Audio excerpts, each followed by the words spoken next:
एक बड़ा अनोखा सा व्यंग सुनो आप कि टेलीविजन में समाचार आया, हर 5 साल में एक समाचार आता है टेलीविजन में। टेलीविजन में समाचार आया कि अपराध में डूबे हुए नेता अब चुनाव नहीं लड़ सकेंगे। हर बार आता है, उनको कोई टिकट नहीं देगी पार्टी। तो टेलीविजन में समाचार आया कि अपराध में डूबे हुए नेता अब चुनाव नहीं लड़ सकेंगे। तो 2 नेता बैठ के आपस में बात कर रहे थे, क्या जमाना आ गया है, अब शरीफ आदमी चुनाव लड़ेंगे। तुम्हारी गलती नहीं है, आज इतने कम बचे हैं कि अब इतनी ही ताली आएगी, चाहे कितनी दमदार बात कह दो, इतनी आनी है। और ऐसा अक्सर मेरे साथ होता, मेरा नंबर आते आते सब चले जाते हैं, और जो बचे रहते वो वीआईपी रहते, और वीआईपी ताली बजाते नहीं। बहुत बढ़िया बढ़िया, अच्छी बात है। टेलीविजन में समाचार आया कि अपराध में डूबे हुए नेता अब चुनाव नहीं लड़ सकेंगे। तो 2 नेता आपस में बात कर रहे थे, यार क्या जमाना आ गया है, अब शरीफ आदमी चुनाव लड़ेंगे। तो दूसरा नेता बोला, तू क्यों घबराता है, अब जो नहीं बजाई हो तो अब की बार बजाना। बोले तू क्यों घबराता है, शरीफ आदमी सिर्फ चुनाव लड़ेंगे, जीतेंगे थोड़ी। गजब। शरीफ आदमी सिर्फ चुनाव लड़ेंगे, जीतेंगे थोड़ी। और तीसरी बार इससे थोड़ी ज्यादा बजाना। शरीफ आदमी सिर्फ चुनाव लड़ेंगे, जीतेंगे थोड़ी, चुनाव हार कर वापस घर जाएंगे रोते रोते। अरे अरे बेवकूफ, अगर आजादी के बाद केवल शरीफ आदमी चुनाव जीतते तो आज देश के हालात ऐसे नहीं होते। वाह वाह वाह वाह वाह, बहुत बढ़िया बहुत बढ़िया। आज देश के हालात ऐसे नहीं होते।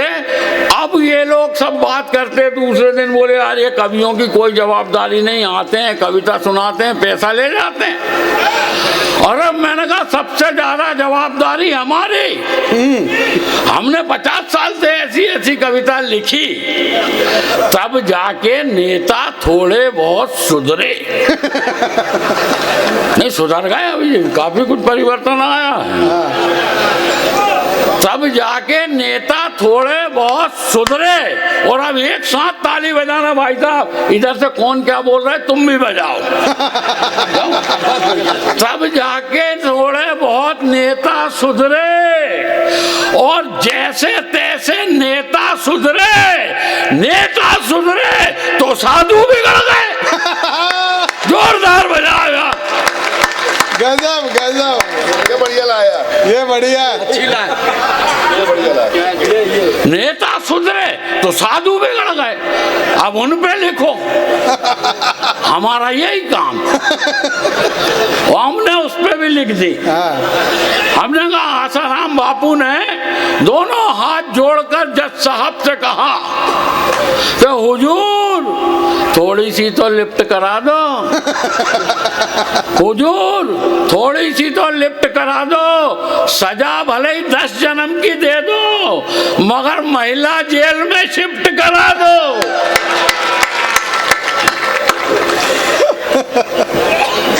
तो जज साहब उनके भी बाप बोले आसाराम जी आपकी तबीयत क्यों फड़फड़ा रही है, थोड़ा इंतजार करो, राधे माँ इसी जेल में आ रही है। गजब गजब। इधर आओ, इधर आओ, एक उठ के आओ इधर। अरे आने दो यार, चुपचाप रहे। लो फोटो लो, फोटो लो, चलो सीधे बैठो यार। हाँ फोटो लो, ये सबकी फोटो आना चाहिए। अच्छे से ये सब पीछे का बैनर देखे। नहीं इसका मतलब तुम नहीं समझ रहे, घर जाके बताना पड़ता कि वहीं गए थे। ताली बजाओ, जोरदार बजाओ ढंग से। अब भी प्रमाण देना पड़ रहा है। अरे फिर क्या करो यार, शादी को 40 साल हो गए। वैलिडिटी खत्म होने के बाद भी प्रमाण हाँ देना पड़ता है।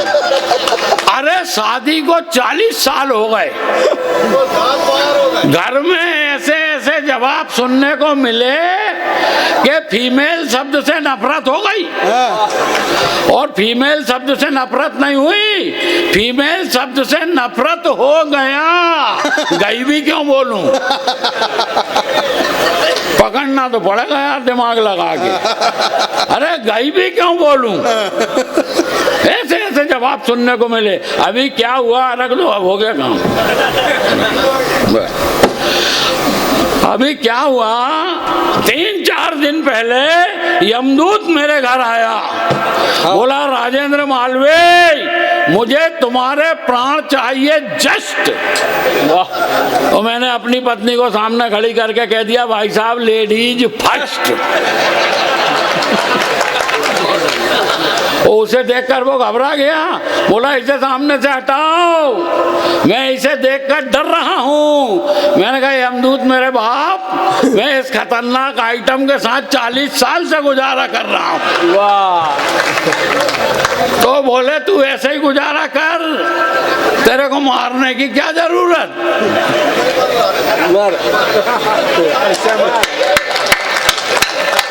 तो तू यही मारापन यहीं पड़े हैं, भावना में बह जाते, जाने क्या क्या कह जाते, बाद में पता चलता मामला बड़ा गड़बड़ हो गया। एक दिन क्या हुआ, मैं घर में ही भावुक हो गया। मैंने पत्नी से कहा सुनो, वो बोली क्या। मैंने कहा इधर आ, अपन घर में ऐसे ही बोलते हैं। बोली क्या बात है। मैंने कहा देखो मैं कविता हूँ, तुम ही मेरी कविता हो, मैं कवि हूँ और तुम ही मेरी कविता हो, तुम ही मेरी कल्पना हो, तुम ही मेरी प्रेरणा हो, तुम ही मेरी साधना हो, तुम ही मेरी आराधना हो। इतनी बात सुन के वो भी भावुक हो गई, बोली सुनो। मैंने कहा क्या। बोली तुम ही मेरे महेश हो,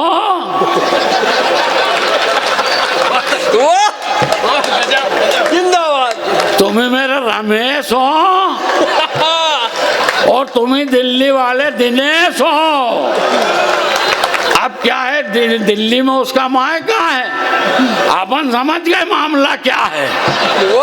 उस दिन से फीमेल शब्द से नफरत हो गया। अब तो बाजार जाता हूँ नाश्ता करने, दुकानदार को 20 रुपए देता हूँ और उससे कहता हूँ 2 कचौड़ा दे दे। वो कहता साहब कचौड़ा नहीं कचौड़ी है। फिर मैं उससे कहता हूँ तू जलेबा दे दे। जलेबा। बोले साहब जलेबा नहीं जलेबी है, गरम गरम है, मीठी है, रस भरी है, खा लो। मैंने कहा नहीं खाऊंगा। बोले क्यों। मैंने कहा जलेबी और फीमेल में बड़ी सिमिलैरिटी होती। अरे बोले काहे की सिमिलैरिटी साहब। और मैं आपको सिमिलैरिटी बता रहा हूँ और सिमिलैरिटी का आनंद लेना साहब। कहना चाहता हूँ जीवन की आपाधापी में खुशियों के कुछ पल मिलते हैं, ये आपको मिले हुए हैं, इसको जियो। जीवन की आपाधापी में खुशियों के कुछ पल मिलते हैं, उनको उसी समय जी लेना, ये मत कहना कल मिलते हैं। वाह वाह वाह वाह। जोरदार बजाओ यार। और सिमिलैरिटी देखिए, सिमिलैरिटी का आनंद लीजिए साहब। अरे बोले काहे की सिमिलैरिटी।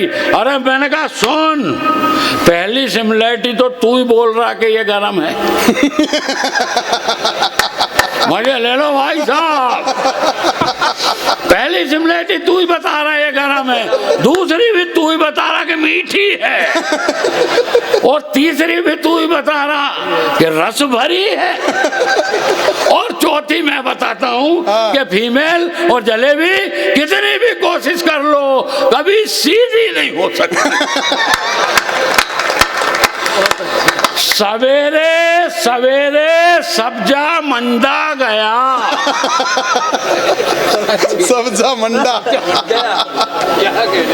सवेरे सवेरे सब्जा मंडा गया तो रुचा चतुर्वेदा बोला।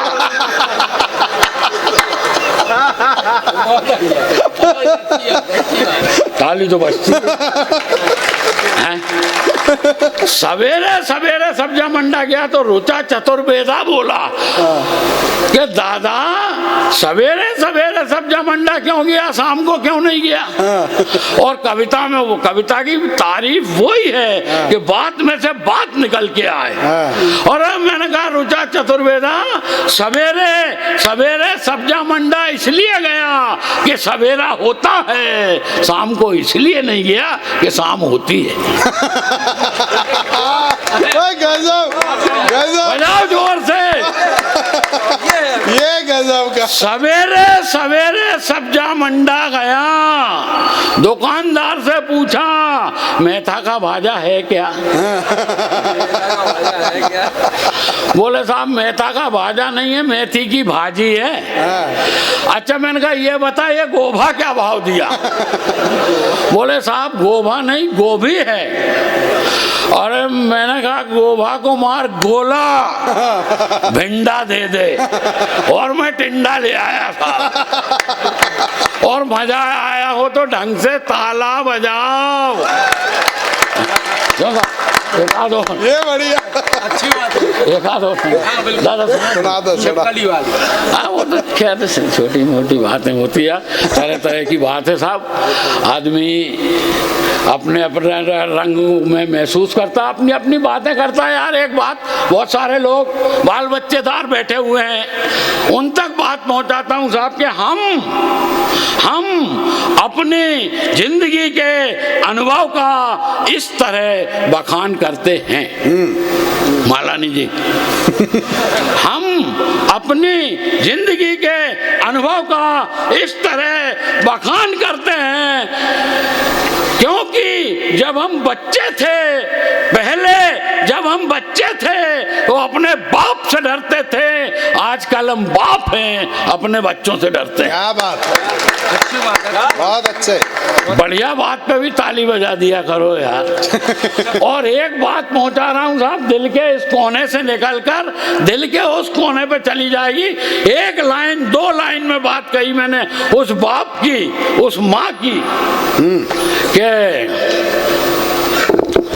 हमारा अपना जो कुछ भी है, यहाँ जितने लोग बैठे हैं हर आदमी मेरी बात का समर्थन करेगा, हमारा अपना जो भी है सब बच्चों की देखभाल के लिए। हमारा अपना जो भी है सब बच्चों की देखभाल के लिए। अरे हम अपने हार्ट अटैक को भूल जाते हैं उनके हेयर फॉल के लिए। वाह वाह वाह वाह वाह वाह, वाह दादा, जिंदाबाद।